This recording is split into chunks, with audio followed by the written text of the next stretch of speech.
Les Jeux olympiques de Paris 2024 ont été un immense succès, mais selon le président du Comité international olympique, CIO, Thomas Bach, il reste encore des leçons à tirer. Cette déclaration a été faite mardi 3 décembre, lors de l'ouverture de la réunion du comité exécutif du CIO à Lausanne, la première depuis la clôture des Jeux de Paris.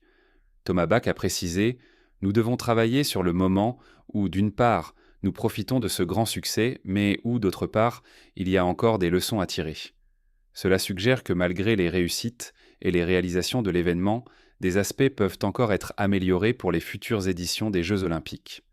Paris 2024 a marqué la fin du mandat de Thomas Bach en tant que président du CIO après plus de 10 ans à la tête de l'organisation.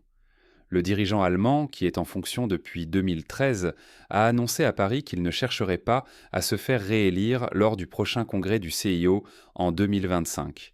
Cette décision ouvre la voie à une succession, et les élections du nouveau président se dérouleront en mars 2024, lors de l'Assemblée générale du CIO en Grèce. 7 candidats ont annoncé leur intention de briguer la présidence du CIO.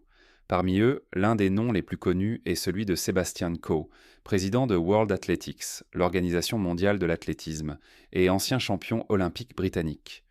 Coe est considéré comme l'un des prétendants les plus forts, compte tenu de son expérience en tant qu'athlète de haut niveau et de son rôle clé dans l'organisation des Jeux olympiques de Londres 2012.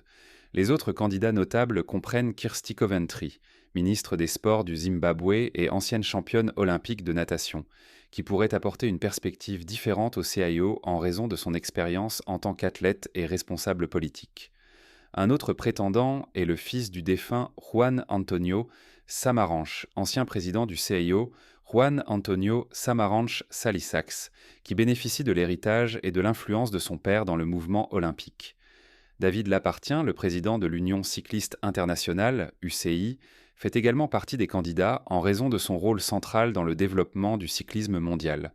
D'autres figures, comme le prince Faisal Al-Hussein de Jordanie, le président de la Fédération internationale de gymnastique, Morinari Watanabe, ainsi que Johan Eliash, un nouvel arrivant dans l'univers olympique, viennent compléter la liste des candidats.